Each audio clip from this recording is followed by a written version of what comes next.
Welcome back to the channel. Here we provide a daily dose of life lessons based on stories from the Bible. If you have not already subscribed, please subscribe and hit the notification bell so you can be notified on the daily lessons. Now here is today's lesson from the Bible. Finding joy in the temple of our hearts, lessons from Psalm 84-3. In ancient Israel, the temple wasn't just a place of worship, it was the heartbeat of the community. People gathered there daily, not only for sacrifices and prayers, but also for socializing, sharing news, and finding comfort in each other's presence. Psalm 84-3 offers a beautiful snapshot of this, where the psalmist draws inspiration from the birds nesting in the temple's eaves, dreaming of a life centered around God. The temple's role in ancient Israel. The temple was more than a sacred building, it was the focal point of life itself. It was where people connected with God through rituals and sacrifices. Yet, beyond its religious significance, it was a place of gathering, a hub for social interactions, and a shelter where everyone found a sense of belonging. It represented stability, community, and the divine presence that anchored the Israelites' lives. Birds in the eaves, a symbol of devotion. The psalmist observed the birds, those simple creatures finding their home in the nooks and crannies of the temple. These birds weren't just seeking shelter.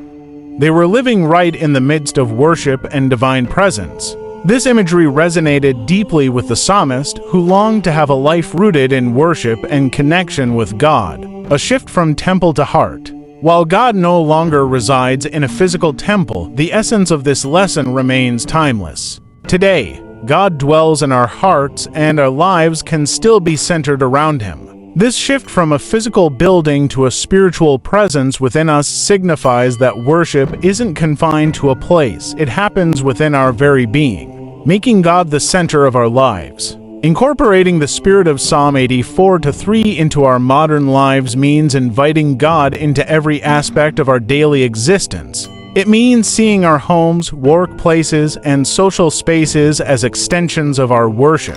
It's about finding moments to connect with Him amidst our routines and challenges. Imagine if, like the birds in the eaves of the temple, we made our lives a constant act of worship.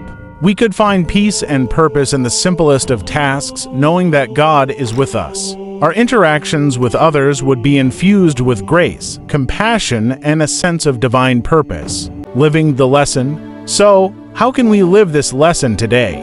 1. Create sacred spaces, dedicate moments and spaces in your daily life for reflection, prayer, and gratitude.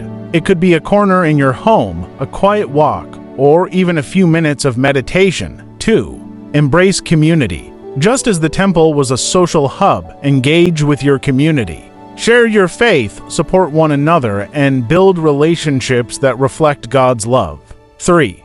See the divine in the ordinary. Recognize God's presence in everyday activities. Whether you're at work, with family, or enjoying nature, see these moments as opportunities to connect with Him. 4. Live with purpose. Align your actions and decisions with your faith. Let God's love and teachings guide you in making choices that bring joy and meaning to your life and to others. Psalm 84-3 reminds us that our lives can be like the birds in the temple nestled in the presence of God. By centering our lives around Him, we find not just a place of worship, but a life of joy, peace, and purpose. Come back tomorrow for more life lessons of the Bible. Let us know in the comments if this lesson has been helpful to you. Don't forget to like this video, subscribe to the channel, and hit the notification bell.